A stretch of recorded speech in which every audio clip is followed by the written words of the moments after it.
one of the original members who actually started this club.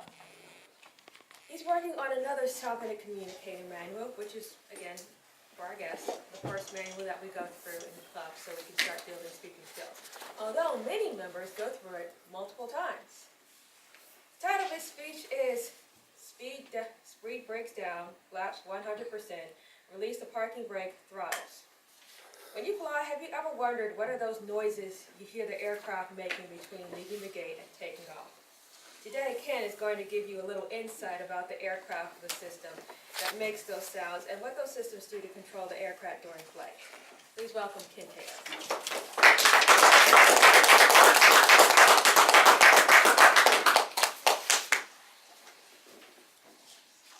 Let's set a little premise. Everybody see a little scrap of paper on in front of you? This is the residue of what was a PowerPoint presentation with full motion and lots of exciting stuff. But at the 11th hour last night, we were told we have to make this a little more expeditious. I was a little befuddled, but I muddled my way through the befuddlement, and here I am today. So what I'd like to share with you is, like Dia explained to you, you hear the bells and whistles on an aircraft. You're sitting there at the gate. Things happen. And you haven't even gotten to the end of the runway. Have you ever thought about what is going on with this aircraft? You have no clue. I have got the clue. I have an Air Force career. I've been in aircraft maintenance for an eternity and a half, so I know what all that stuff is about. But I'd like to explain to you some of the control systems, those things that control the aircraft, both getting off the ground, cruising through the air, and when you come on back down. So we have a takeoff phase of most aircraft. And what I want you to understand, just a little bit more, is some of the locations of the stuff I'm going to talk about, hence you have a picture. What they do, specifically what these systems do for the aircraft, and what part of the flight envelope that they're used during takeoff, cruise, or during the landing, and finally, how are they actuated? How are they manipulated by the pilot and co-pilot? First of all, when you're sitting in there on the tarmac, and all of a sudden you get the rollback, and they roll out, and all of a sudden you hear them start the engines, the second engine starts up, then they start the taxi. Then you hear this long, those are the flaps. And if you look on your picture and on my PowerPoint presentation, you can see that the flaps have come down. They are on the back trailing edge of the wing. And all they're doing is making the wing bigger than it already is. There's trailing edge flaps and there's leading edge flaps, just making that entire wing bigger. If you have a bigger wing, you have more lift. And if you have more lift, you get off the ground a little quicker. If you have a little tiny wing, you have a little bit of lift, and you got to go very fast to get off the ground, to develop that lift. So that's why they make them bigger. Now, how do they get those things to go down? Well, between the pilot and co-pilot, there's usually just a little lever here with percentages on it, and they talk to each other and they crank it down. And when at takeoff, it's always flaps 100%. Eventually, this aircraft gets into the air. So he goes cruising down the runway, and all of a sudden, you know, if you look out the window, you see, you go, wow, we're using a lot of runway here. Maybe a hot day. The air is thin. Lift is hard to achieve. They get going. They rotate, and up they go. Feels great. It's peaceful. It's quiet. As soon as you get up in the air, what's the next thing you hear? That's those flaps being retracted. And as the aircraft picks up his speed, they're going to retract them slowly. Because he's going slow, and he still wants to maintain as much lift as possible. But as he accelerates, the flaps come up a little more, and a little more, probably in about 3 steps. And by the time he gets, you know, a couple, 3 miles away from the airport, the flaps are fully retracted. Now you have just that nice smooth wing. Now we're flying along through the air. Actually, all an aircraft does is bore a hole through the sky. In order to bore that hole through the sky, he wants to turn occasionally. And so we have on the outside trailing edge of our wings, ailerons. And most aircraft have 2 sets of ailerons, the inboard ailerons and the outboard ailerons. And we use both of those sets of ailerons when we're in slower flight. It takes a little more muscle to achieve the rolling of the aircraft. It just rolls the aircraft left and right. It's all the ailerons do. He just takes the control column or the steering wheel, if you like, and steers it. Well, those ailerons have got a double purpose, because as the faster he goes, those inboard ailerons cease working. It's based on your airspeed. And then all they need is a very delicate movement of the outside ailerons, because you got more leverage out here. So now you're using those outboard ailerons. You don't get to hear anything about the ailerons. They're silently working out there. But if you look out the window, you'll see they're just moving like this, ever so slightly. Well, obviously he took off, and he's got some ailerons to get him rowing left and right, but he wants to get up. How do you get up? I usually take an elevator. Well, our aircraft has got an elevator. And the elevator on an aircraft is located on the trailing edge of that horizontal stabilizer. That's way in the back of the aircraft. A great big, looks like two mini wings out the back end. That's called a horizontal stabilizer. And the elevator is on the back of that. So when he's taking off down the runway and he rotates and gets his nose pointed up, those elevators are pointing like this. Push the tail down, the nose is going to go up. And he launches himself into the sky.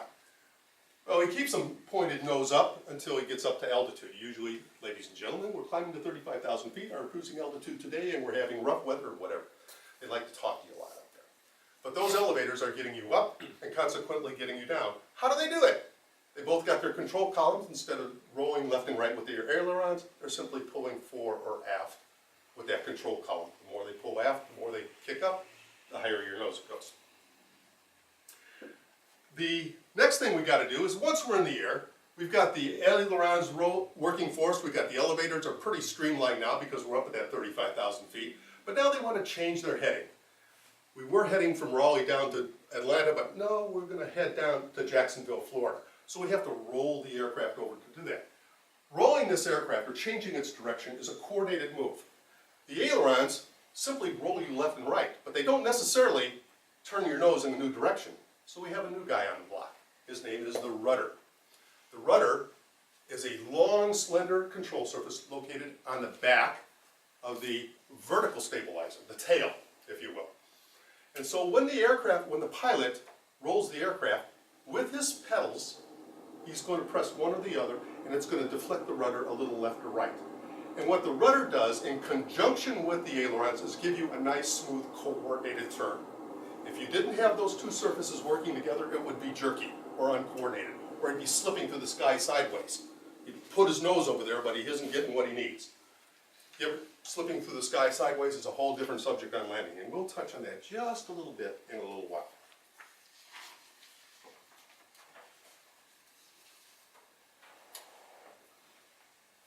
Two more concepts we're going to share with you.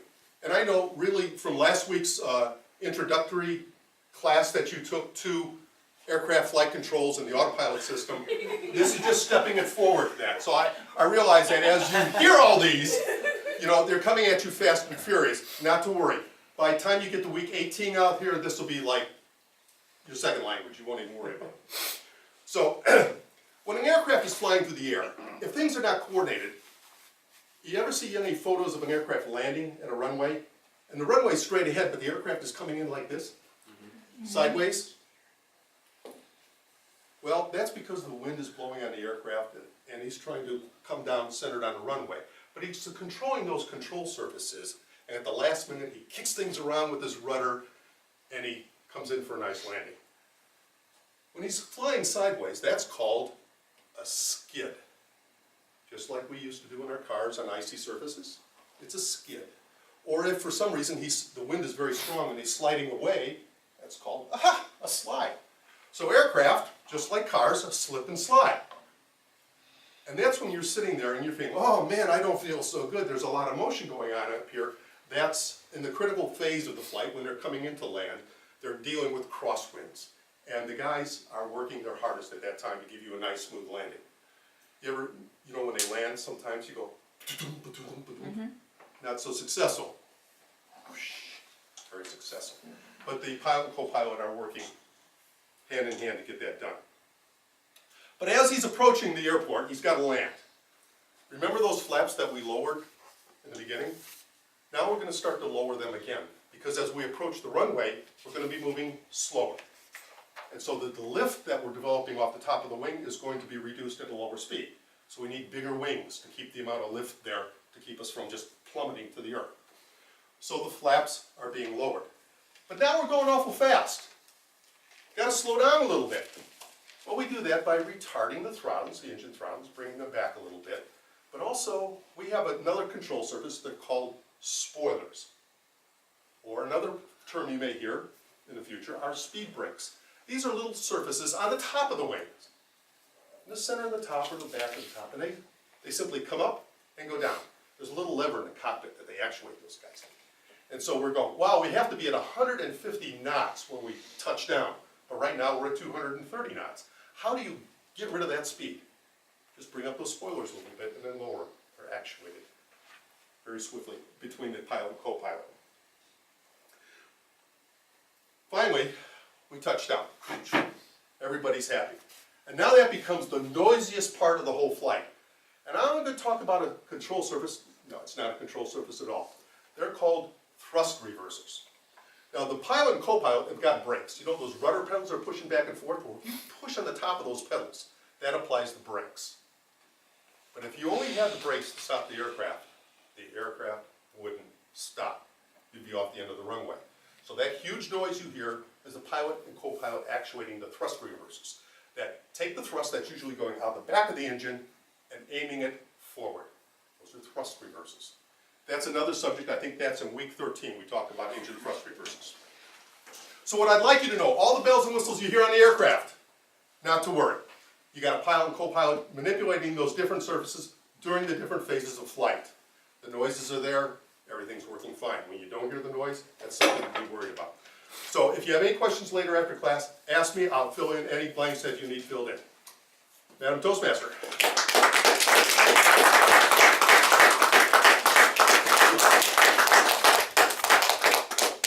Well, I asked you to make it expeditious, didn't I?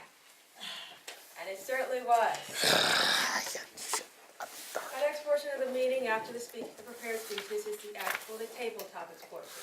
One of my favorite parts of the meeting, which other people sadly dread. To explain this portion, I introduce Vice President of Education, Rick Daly.